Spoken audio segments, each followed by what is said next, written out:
오늘 하나님께서는 우리에게 위의 것을 찾으라 이렇게 말씀하십니다. 그리고 위의 것을 생각하라고 말씀하십니다. 근데 위의 것이 우리에게 정말 필요합니까?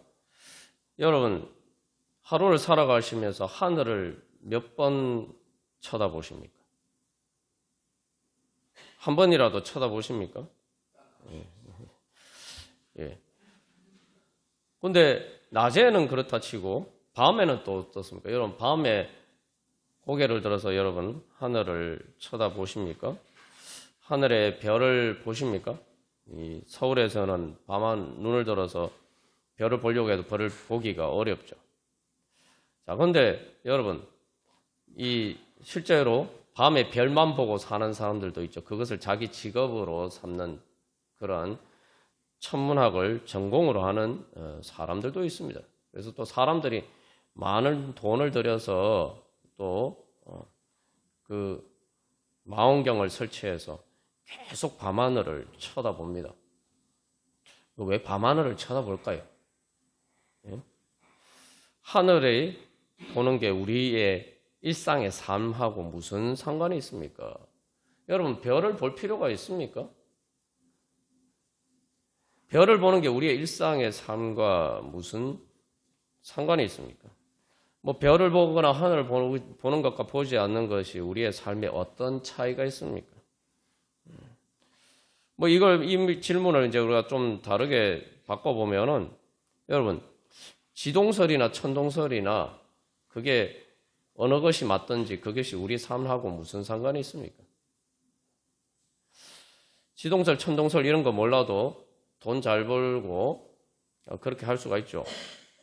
예. 예전에 천동설을 믿고도 사람들이 잘 사는 것처럼 보였습니다. 지동설이냐 천동설이냐, 지구가 태양을 도느냐, 태양이 지구 주위를 도느냐, 이게 내 삶하고 무슨 상관이 있습니까? 그걸 아는 것이 내 삶하고 무슨 상관이 있습니까? 좀 더 이렇게 어려운 문제를 한번 생각해 보면은 뭐 아인슈타인의 상대성 이론이 내 삶하고 무슨 상관이 있습니까? 아인슈타인의 상대성 이론 몰라도 다 다 이렇게 잘 살 수 있습니다. 그 전공하는 사람들을 제외하고는 몰라도 사는데 지장이 없어요. 잘 살 수 있어요. 근데 왜 아인슈타인의 상대성 이론이 왜 필요합니까? 그런 거 왜 연구하고 왜 그런 거 발견하고 또 계속 배우고 가르치고 그렇게 합니까? 이런 질문 가운데에서 그러면 우리가 내가 예수님 왜 믿는가? 예수님 믿는 게 뭐냐 하면은 위의 것을 찾는 것이에요. 위의 것을 생각하는 거예요. 아까 말씀하셨습니다만 이 비싼 땅에 눈에 보이는 좋은 것들과 상관없는 위의 것을 찾는 것처럼 보입니다. 그게 믿음이에요. 도대체 그러면은 믿음은 왜 우리에게 필요합니까? 믿느냐 믿지 않느냐, 우리의 일상의 삶에 어떤 차이를 가져옵니까? 우리가 여기에 대한 분명한 질문을 가지고 있어야지, 분명한 해답을 가지고 있어야지 우리의 믿음이 체험적인 신앙인 거죠. 그게 합리적인 믿음입니다. 우리가 이제 우리의 믿음을 과학과 비교하는 것이 어불성설이다 이렇게 생각할 수도 있어요. 또 실제로 지난주에 나눈 것처럼 현대의 많은 사상가들이 그렇게 생각했습니다. 믿음과 과학은 상관이 없다. 그래서 믿음은 미신이다. 합리적이지 않다. 사람들이 이렇게 많이 생각했습니다. 많은 사람들이 하나님께 예배 드리는 게 믿음이 합리적이냐 이렇게 생각합니다. 또 그렇게 또 비난합니다. 그래서 믿음의 미신이다, 합리적이지 않다 이렇게 이야기를 합니다. 여러분 정말 그렇습니까? 우리가 신앙생활을 하면서 하나님의 은혜를 제대로 누리지 못하는 이유가 뭘까요? 우리가 합리적인 예배를 드리지 않기 때문에, 합리적인 신앙생활을 하지 않기 때문에. 합리적인 예배가 뭡니까? 이치에 맞는 거예요. 오늘 말씀처럼 또 히브리서 11장에서도 이제 증거하고 있습니다만 믿음이 없이는 하나님을 기쁘시게 하지 못하나니 하나님께 나가는 자는 반드시 그가 계신 것과 또한 그가 자기를 찾는 자들에게 상 주시는 이심을 믿어야 할지니라. 하나님의 존재와 또 하나님께서 하나님을 찾을 때에 하나님께서 상 주시는 믿어야 한다. 만약에 하나님이 살아 계시다면은 하나님이 계시다는 전제하에서 그러한 논리 구조 안에서 우리가 신앙생활을 해야 돼요.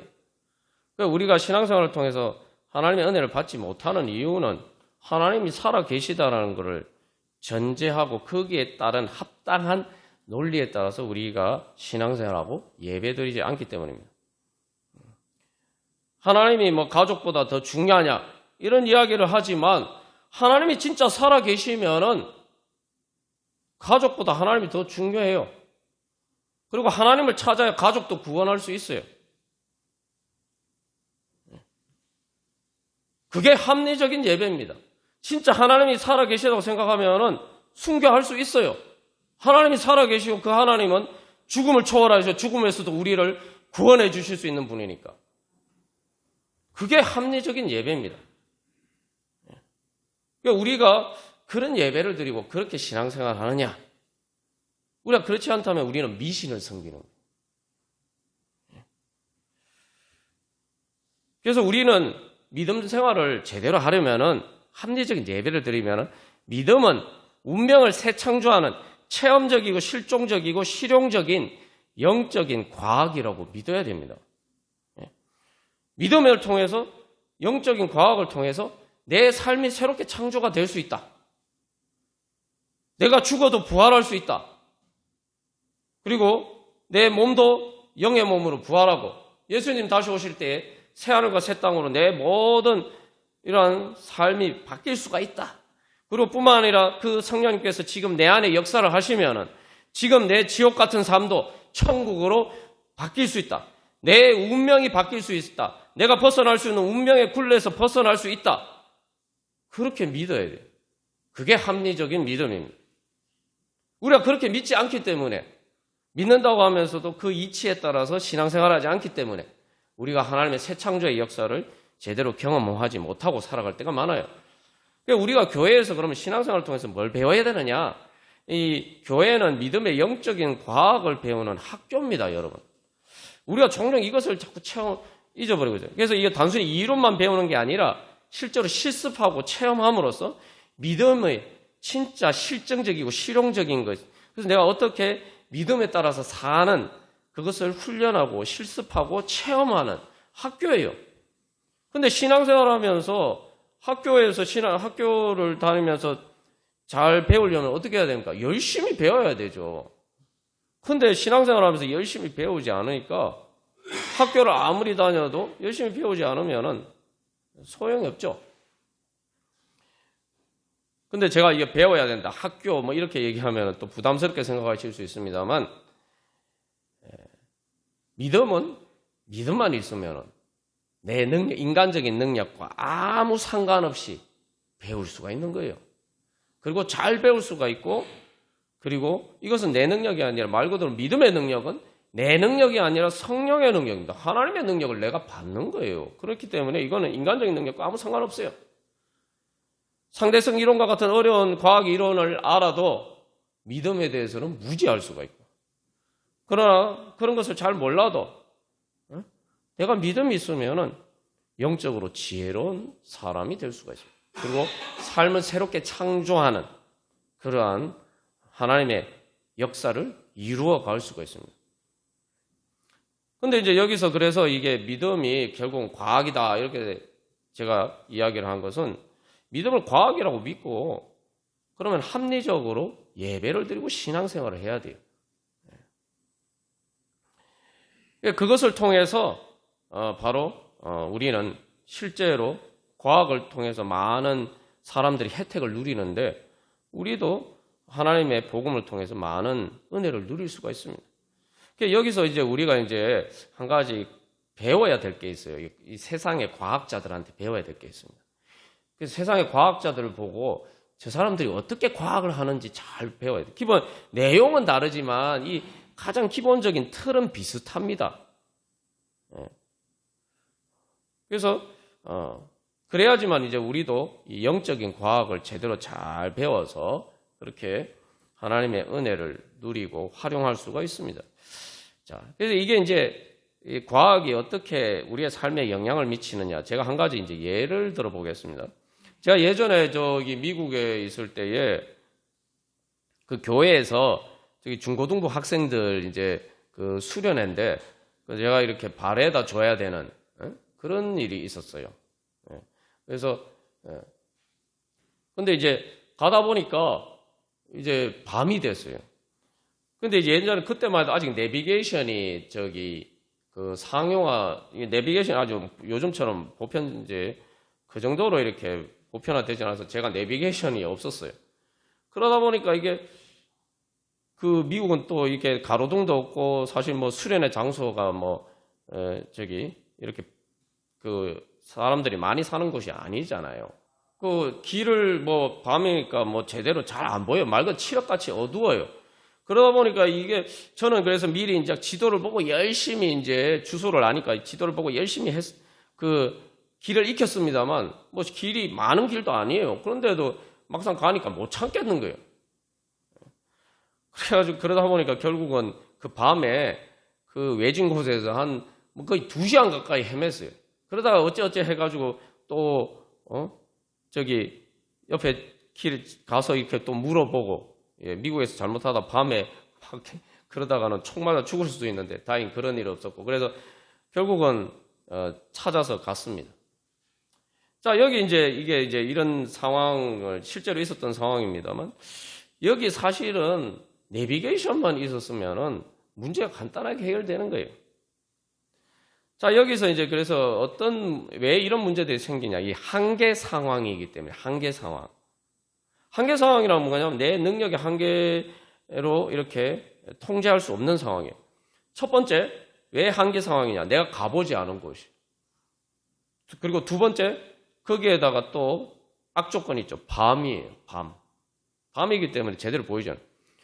또 세 번째로 뭐냐면, 그러면은 뭐 우리 생각에는 핸드폰으로 연락하면 되지 않나 하는데 안타깝게도 핸드폰은 기지국이 있어야 되는데 미국은 땅이 넓어서 기지국이 없는 곳이 많아요. 핸드폰 터지하지 않는 곳이 많아요. 뭐 한국에도 가끔 보면 그런 곳이 있죠. 저희 시골집에서도 핸드폰 잘 안 터집니다. 이런 이제 여러 가지 상황이 중첩되다 보니까 제가 아무리 막 지도를 보고 했는데 실제로 가보니까 못 찾는 거예요. 그게 바로 한계 상황입니다. 근데 내비게이션은 그 한계 상황을 극복하게 해줍니다. 내비게이션이 왜 우리에게 유용합니까? 이 내비게이션은 뭐 기지국이나 아니면 유선으로 선을 깔아서 이렇게 우리가 활용하는 게 아니죠. 이것은 인공위성을 이용합니다. 인공위성을 사용하기 때문에 지구상 이 땅에서 어떤 일이 일어나는지 하고는 아무 상관없이 우리는 얼마든지 인공위성에서 전파를 받아서 신호를 받아서 내가 현재 위치가 어딘지 알고 내가 그 길을 어떤 길을 가야 되는지 알고 갈 수가 있어요. 여기서 그래서 중요한 것은 인공위성이 있으니까 뭐예요? 이 땅에 일어나는 일을 초월할 수가 있단 말이죠. 이 땅에서 뭐 번개가 치고 바람이 불고 뭐 밤이고 뭐 어떤 상황과 상관없이 인공위성은 그 모든 기후현상을 초월하는 높은 곳에 있으니까 그 전파를 받으면 내가 그 상황을 초월할 수가 있는 거예요. 그래서 그런 상황 속에서 내가 길을 제대로 알고 갈 수가 있습니다. 여기서 중요한 것은 과학은 우리로 하여금 초월하게 만듭니다. 한계를 초월하게 만드는 그런 역할을 해요. 근데 여기서 이 인공위성을 통해서 GPS를 활용해서 내비게이션을 이용하기 위해서 꼭 필요한 이론이 있습니다. 그게 바로 아인슈타인의 상대성 이론입니다. 이 아인슈타인의 상대성 이론이 없으면 우리는 GPS 오차를 맞출 수가 없기 때문에 이 내비게이션 사용할 수가 없습니다. 왜냐하면 아인슈타인의 상대성은 시공간이 절대적이지 않고 상대적이다. 그래서 인공위성은 지구보다 시간이 매일 하루에 100만 분의 38초가 빠릅니다. 시간이 빨리 가요. 근데 여러분, 이게 하루에 100만 분의 38초입니다. 여러분, 100만 분의 38초 내 시계가 그렇게 틀리면은 그 시계 내가 그 시계 쓰는데 문제가 됩니까, 여러분? 100만 분의 38초, 하루에 100만 분의 38초면은 1년이 지나도 그렇게 오차가 나도 내 시계 쓰는데 아무 문제 없어요. 근데 여러분, 하루에 100만 분의 38초가 오차가 생기는 이 시간의 오차 때문에 GPS에서 위치 정보가 하루에 11.4km 오차가 나기 시작합니다. 여러분, 하루에 11km 오차 나면은 그 내비게이션 못 쓰죠? 내비게이션 진짜 필요한 건 대략 근처까지는 우리가 대부분 다 갈 수 있어요. 그날도 제가 마찬가지, 나중에 목적지에 도착해 보니까 너무 황당한 거예요. 제가 그 목적지를 지나가 버렸어요. 목적지에 도달한지도 모르고 지나가 버렸단 말이에요. 황당하죠? 근데 여러분, 11km가 오차가 나면 그 내비게이션을 쓸 수가 없어요. 하루에 11km 나면 10일만 해도 110km 차이는. 그러니까 우리가 사실은 아인슈타인의 상대성 이론 우리 몰라도 돼요. 몰라도 일상생활 하는데 아무 지장 없습니다. 근데 아인슈타인의 상대성 이론이 없었다면은 우리는 내비게이션을 사용할 수가 없어요. 아인슈타인의 상대성 이론으로 계산을 해야지만 그 오차를 정확하게 알고 그거에 따라서 계속 그 오차를 보정해 줍니다. 그래서 우리가 내비게이션 쓰는 거예요. 자, 여러분, 이것을 생각해 보면은 우리가 전혀 나하고 상관없다고 하는데 내비게이션은 우리의 일상에 이게 내비게이션 없으면 사실 대부분 운전하기 어렵죠. 길 찾아가기가 얼마나 어렵습니까? 그래서 사실 아인슈타인의 상대성 이론은 일상뿐만 아니라 공학자들도 대부분 그거 필요 없어요. 그거 응용해서 쓰는 일은 거의 그렇게 많지 않습니다. 그래서 사실은 아인슈타인의 상대성 이론이 없어도 많은 과학을 하고 이렇게 모든 수학적인 계산을 하고 공학을 하고 이런 것에 아무 지장이 없어요. 그렇지만 우리가 내비게이션이 없으면 어떻게 됩니까? 자, 여기서 이제 그러면은 이 상대성 이론이 왜 중요한가? 우리 일상에 어떤 영향을 미치느냐? 사실은 내가 수련의 장소를 찾는 아주 그 사소한 일상에 엄청난 영향을 미쳐요. 일이 잘못됐으면 진짜 길을 못 찾았으면 잘못해서 낯선 곳에 길 물으러 들어갔다가 총 맞아 죽을 수도 있고 어떤 일이 생겼을지 모르는. 그래서 우리가 여기서 중요한 거는 이 아인슈타인의 상대성 이론이 있느냐 없느냐, 우리 땅에서는 별 차이 없어요. 이 차이를 알려면은 하늘을 봐야 됩니다. 오늘 말씀에서 위의 것을 찾으라고 그랬는데 위를 봐야 돼요. 하늘을 봐야지만 이 이론이 의미가 있어요. 거기다 또 중요한 것은 그냥 단순히 하늘을 봐야 되는 게 아니고 그 하늘을 본다고 되는 일이 아니고 또 한 가지 조건이 있습니다. 특별한 날에 봐야 돼요. 아인슈타인이 상대성 이론을 발표를 했는데 사람들이 아무도 안 믿어줬어요. 근데 이게 이제 어떻게 실험으로 검증이 되느냐? 이제 바로 이렇게 계기일식 때, 계기일식이 뭡니까? 태양은 낮에 항상 떠 있잖아요. 밝게 비치는데 태양의 빛이 비치지 않는 그 계기일식 때 별빛을 관찰해서 아인슈타인의 상대성 이론이 맞다라는 것이 검증이 되었어요. 실험적으로 검증이 됐다. 그러니까 우리가 보통 때 해가 비치는 이러한 상황에서는 우리가 그걸 알 수가 없어요. 그게 검증이 되지 않아요. 지동설도 마찬가지입니다. 천동설이냐 지동설이냐. 천동설도 대부분 설명할 수 있어요. 태양이 지구를 돈다고 가정하고 또 많은 것을 설명할 수가 있어요. 근데 결정적으로 그 연주시차라는 게 있는데 이것도 오차가 아주 지극히 작은 거예요. 연주시차가 어느 정도냐면 여러분 이런 거 구체적인 내용을 알 필요가 없습니다. 그냥 정말 미세한 차이다라는 것만 아시면 돼요. 어느 정도 미세한 차이냐 하면은 10만 분의 2도 여러분 각도 1조, 1도, 2도, 360도 있잖아요. 그 중에 연주시차가 뭐냐면은 10만 분의 1도. 예. 여러분 각도가 1도도 잘 표시나는데 10만 분의 1도 오차가 뭐가 중요하겠어요. 근데 그런 오차를 보려면 이제 하늘의 별을 봐야 되는데 그 별을 보면은 연주시차 10만 분의 1도 오차가 나요. 그래서 결국은 천동설이 틀렸고 지동설이 옳다는 게 과학적으로 증명이 되었습니다. 여러분 그런 미세한 차이가 도대체 우리 삶하고 무슨 상관이 있습니까? 근데 내비게이션의 경우도 보면 결국은 우리의 삶을 그런 중요한 우리가 그걸 인정하든 인정하지 않든 천동설이 맞다고 생각하든 뭐 지동설이 맞다고 생각하든 이상은 아무 차이가 없는 것처럼 보이지만 그러나 진리는 뭐예요? 지구가 태양을 도는 거예요. 그리고 그게 실제로 오차가 그 차이가 나는 상황이 있어요. 그 상황은 땅에서 일어나는 상황에서는 그런 게 없어요. 이게 무슨 얘기냐? 우리의 영적인 일도 마찬가지입니다. 영적인 일도 그냥 우리가 이 땅에서 그냥 일상적으로 살아가는 데는 내가 영적으로 정말 믿음으로 살아가느냐 안 살아가느냐 별 차이가 없는 것처럼 보일 때가 많습니다. 사실 현실은 그렇지 않아요. 엄청난 차이가 있죠. 여러분 보세요. 그냥 얼핏 생각하면은 그 오차는 땅에서 살아가는데 아무 지장이 없어요. 뭐 천동설이라고 믿고 몇천 년 동안 사는데 사람들이 사는데 별 지장이 있었습니까? 근데 제 같은 경우에 그 내비게이션이 없었을 때도 뭐 길을 헤맸겠죠. 근데 내비게이션이 있으면은 길을 안 헤맸겠죠. 마찬가지입니다.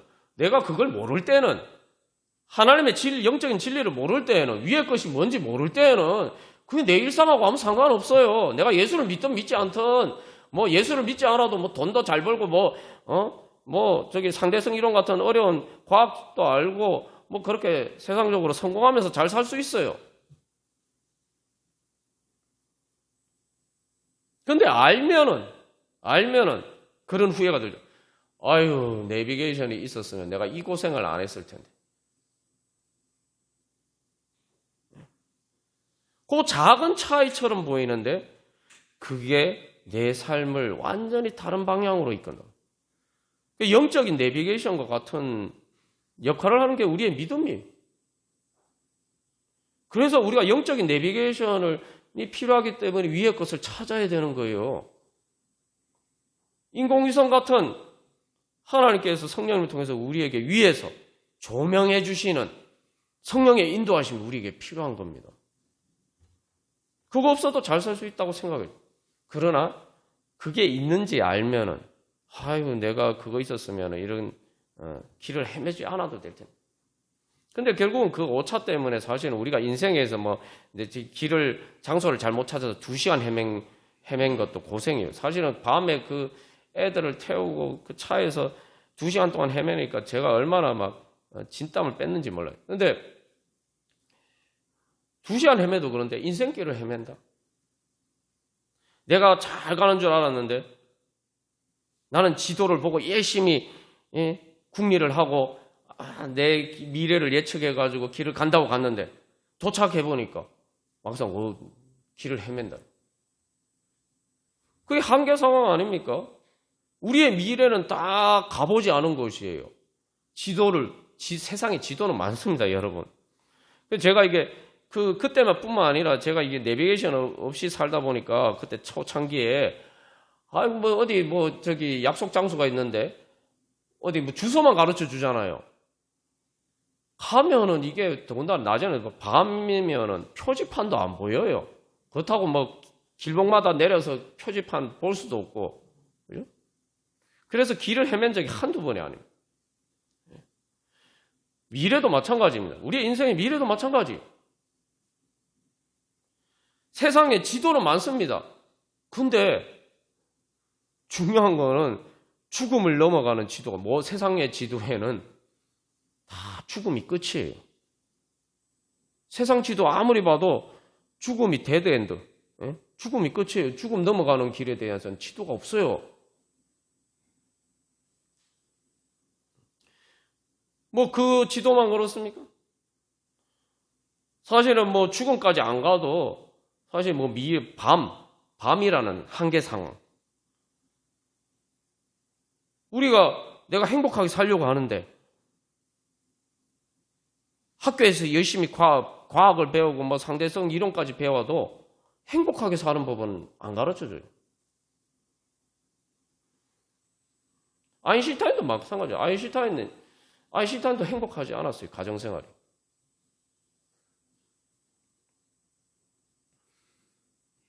자연과학을 해도 내가 행복하게 살아가는 길을 가르쳐주는 지도가 없어요. 뭐 세상에 그런 처세법은 많습니다만 실제로 뭐 그 책을 봐가지고 내가 행복하게 살고 내 인생이 바뀔 것 같으면 무슨 걱정을 하겠습니까?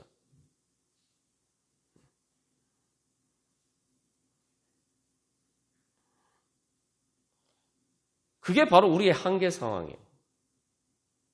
일상에서는 우리가 평탄하게 살 때는 그런 오차가 별로 우리에게 중요하지 않아요. 아는 것처럼 보입니다. 그러나 한계 상황이 올 때, 뭐 죽음의 한계 상황까지 안 가더라도 내 능력의 한계를 초월하는 일이 벌어질 때, 상황이나 아니면은 내 마음을 내가 스스로 통제할 수 없는 것이나, 가족 관계도 마찬가지죠. 다른 사람과의 관계잖아요. 내 마음도 내 마음대로 못하는데, 통제 못하는데, 다른 사람의 마음을 내가 어떻게 바꾸겠습니까? 예? 여러분, 인간관계가 그래서 힘든 거 아닙니까? 내 마음도 내 마음대로 못하는데 다른 사람 마음을 내가 어떻게 내 마음대로 해요? 그러니까 행복할 수 있는 능력이 없는 거예요. 뭐 한계 상황이라고 하니까 뭐 돈이 없고 뭐 이런 게 그것도 한계 상황이죠. 그죠? 예, 근데 그런 게 다 있어도 행복하게 살아가는 법을 배우는 것은 별개 문제예요. 그래서 결국은 마치 어두운 밤에 헤매는 것처럼 그렇게 살다가 우리 인생을 마칠 수밖에 없는 것이 우리의 현실입니다. 그래서 이제 우리가 이 아인슈타인 상대성 이론도 그렇고 지동설도 그렇고 이게 이제 주로 이 오차가 드러나는 게 계기 일식대라 그랬잖아요. 평소에 항상 빛이 있던 태양빛이 사라지는 순간. 그게 우리의 일상에서 편하게 그냥 겉으로 보면 평탄하게 잘 살아가는 것처럼 보이지만 사실은 어느 날 태양빛이 사라질 때 내 인생에 항상 태양빛이 찬란하게 비칠 줄 알았는데 어느 순간 태양빛이 사라지는 날. 그때서야 상대성 이론이 진리임이 드러나고 지동설이 진리임이 그때 드러나는 거예요. 근데 그런 상황에서도 하늘을 보지 않으면 몰라요. 우리도 마찬가지입니다. 내 일생에 태양빛이 가려지는 순간이 어떻게 그래서 오순절 성령 강림 때 베드로가 설교할 때 왜 요엘서 말씀을 인용했죠? 요엘서 말씀이 뭡니까? 요엘서에서 뭐라고 예언합니까? 그래서 베드로는 그것을 마지막 날에라 이렇게 이야기를 하는데 말세예라고 되어 있죠. 사도행전 2장 말세. 그래서 하늘에 징조가 부른데 뭐예요? 주의 크고 영화로운 날이 이르기 전에 해가 변하여 어두워지고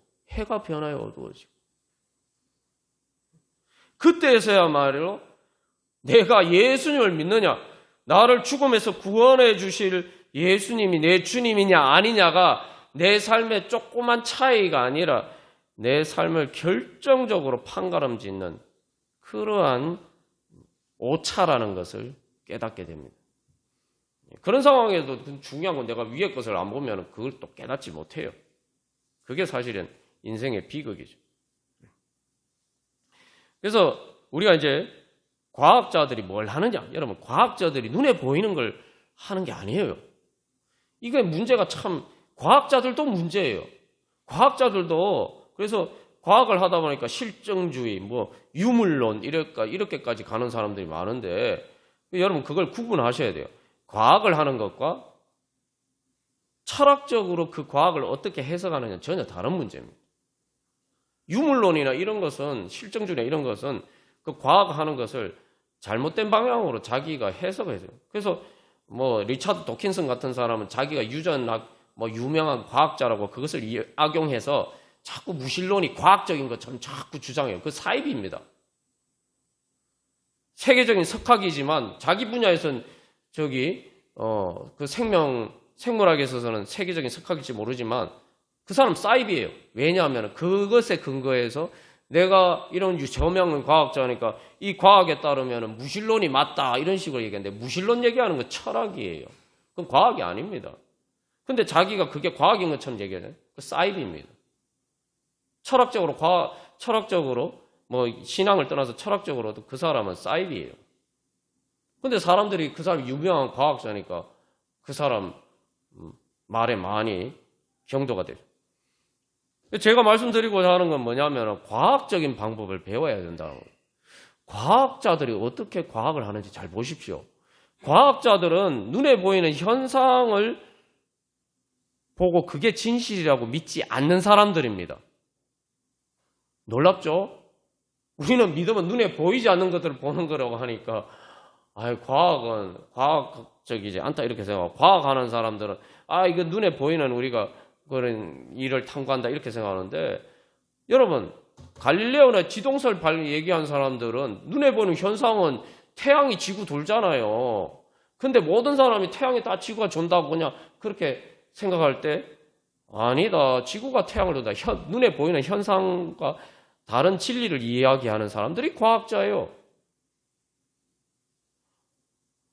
그래서 과학자들이 탐구하는 것은 눈에 보이는 현상 이면에서 그 눈에 보이는 현상을 지배하는 자연 법칙을 발견하는 거예요. 그 눈에 보이는 현상은 계속 변한단 말이죠.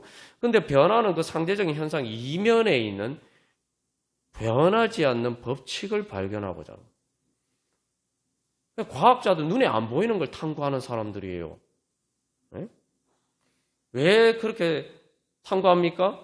그 눈에 보이지 않는 것이 눈에 보이는 현상을 지배하고 통제한다고 생각하기 때문에 이게 중요합니다. 지배하고 통제한다. 우리 삶도 마찬가지입니다, 여러분. 내 눈에 보이는 내 삶, 내 마음에 내가 아는 것, 내가 알고 내가 생각하는 내 마음의 현상, 내가 생각하고 내가 알고 내 아는 지식과 감정과 의지 이 모든 것들이 내 삶을 결정한다. 그게 내 삶이라고 생각하지만 여러분 그렇게 생각하면 비과학적인 거예요. 과학에서 눈에 보이지 않는 것이 눈에 보이는 현상을 그 자연 법칙, 눈에 보이지 않는 것 제가 말씀드렸죠. 수학 공식이에요. 추상적인 수학 공식으로 나타나는 거예요. 자연 현상을 눈에 보이는 모든 자연 현상을 지배한다고 믿고 그것을 탐구하는 사람들이 과학자입니다. 우리도 그렇게 믿어야 돼요. 내 눈에 보이는 모든 내 마음의 감정과 생각과 감정과 의지가 그게 그냥 다 내 생각이다 생각하고 내 자신이라고 생각하고 따라가면 평생 거기서 못 벗어납니다. 행복해지려면 마음이 바뀌어야 되나요?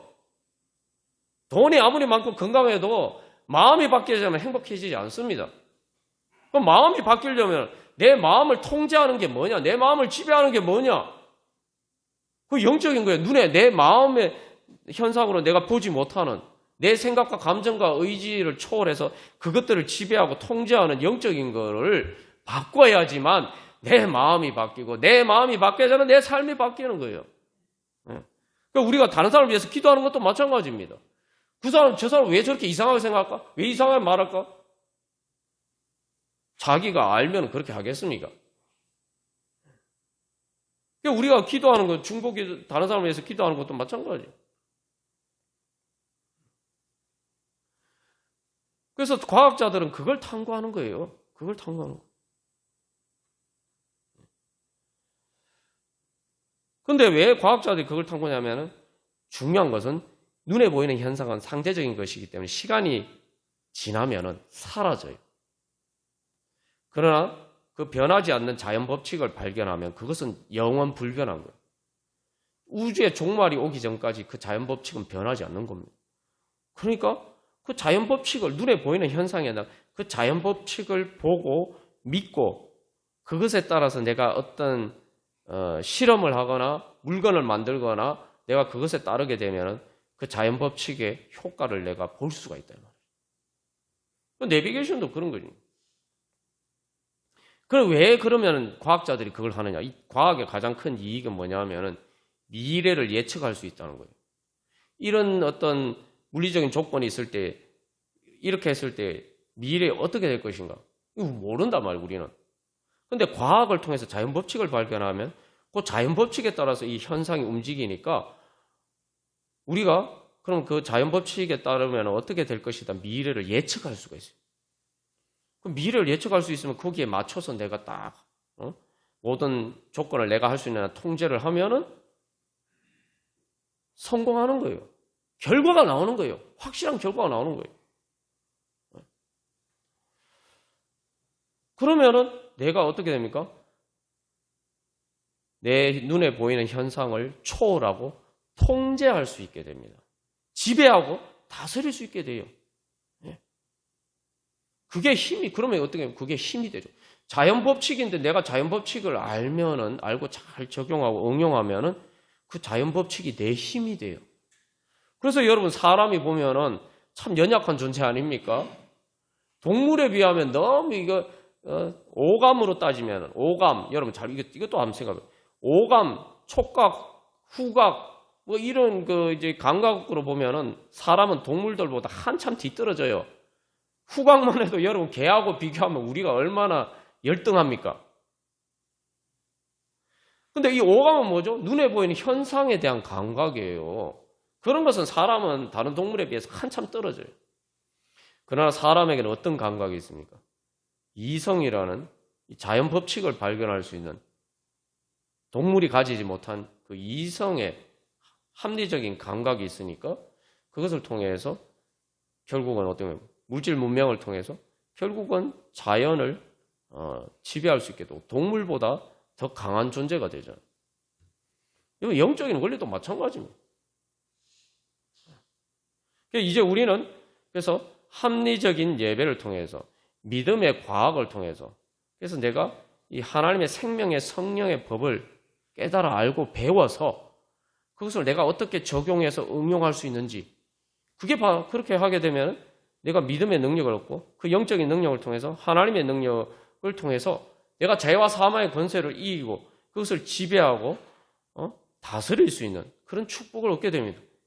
그래서 하나님께서 인간을 만드시고 주신 축복을 잘 생각해 보십시오. 하나님이 인간에게 첫 번째로 복 주시면서 하신 말씀이 뭡니까? 그 결론이 그 축복의 말씀의 결론이 뭡니까? 다스려라. 다스려라. 어떻게 다스릴 수 있냐? 하나님의 형상으로 만드셨기 때문에. 그러니까 하나님의 형상이 중요한 게 그래서 사실 이제 인간 이성, 뭐 과학을 하는가 이런 것도 하나님의 형상의 한 부분인데 사실 근본적인 것은 영적인 거죠. 영이신 하나님과 인격적인 관계를 맺을 수 있는 능력. 그게 하나님의 형상이에요. 그러면은 우리가 마치 내비게이션이 인공위성의 신호를 받으면은 이 땅에서 그냥 내가 이 땅에 있지만 그 인공위성 신호를 받아서 이렇게 길을 알고 잘 이렇게 갈 수 있는 것처럼 우리가 하나님의 형상인 영을 따라서 내가 예수를 믿고 구원받아서 거듭나서 성령을 선물로 받게 되고 그래서 내 안에 영이 태어나게 되면은 영이 살아나게 되면은 그 영을 통해서 하나님과의 관계를 통해서 바로 나는 지구상의 땅에서 일어나는 모든 현상을 초월할 수 있게 초월하고 그것을 그 한계를 극복하고 살아갈 수 있게 됩니다. 그래서 하나님이 하나님의 형상으로 만드시고 어떤 인간에게 주신 축복이 바로 다스리라. 그러나 우리가 하나님의 그러한 위의 것을 보고 하나님과 위에 계신 오늘 말씀드린 위에 계신 예수님을 통해서 우리가 그 예수님과 인격적인 관계 이게 끊어지니까 어떻게 우리는 말 그대로 죄와 사망의 권세에서 종노릇하면서 살아갈 수밖에 없단 말이에요. 그러면 결국 동물보다 더 못한 존재로 전락할 수밖에 없어요. 하나님께서는 우리에게 다시 그러한 우리의 능력을 거룩한 믿음의 능력을 회복시켜 주시게 예수님을 보내주시고 우리로 하여금 거듭나게 하시고 오늘도 우리를 교회로 부르셔서 바로 계속 우리에게 성령을 통해서 우리를 가르쳐 주시고 인도해 주십니다. 우리가 오늘도 그런 믿음으로 하나님이 주신 그 축복을 따라서 이제 과학자들이 과학을 하는 것처럼 우리가 그런 믿음으로 우리가 그렇게 할 때 우리는 이제 영적인 과학을 통해서 바로 죄와 사망의 권세를 이기고 그래서 하나님 나라를 이루어갈 수 있는 그러한 축복의 자리에 설 줄로 믿습니다. 우리 그러한 은혜 소망하면서 한 주간 기도문 같이 읽고 우리 기도하겠습니다. 제가 먼저 1번 읽겠습니다. 합리적으로 신앙생활에 최우선 순위를 두고 열정으로 투자하게 하소서.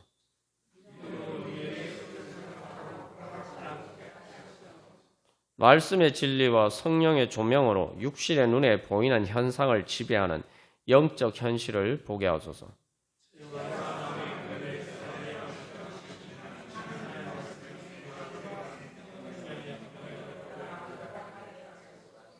다 같이 읽겠습니다. 믿음으로 약속의 말씀을 잘 적용 실천하여 성령의 능력으로 하나님 나라를 창조해 가게 하소서. 아멘. 이 시간 다 같이 기도드리겠습니다. 주님, 이제 우리의 불신을 용서하여 주시옵소서. 제가 다시 믿음으로 주님 앞에 나가니 이제 합리적인 믿음의 영적인 과학을 할 수 있는 지혜를 주시고 주님 그것을 통해서 믿음의 능력을 얻어서 주님 하나님 나라 이루어가게 하여 주시옵소서. 우리 함께 기도하겠습니다.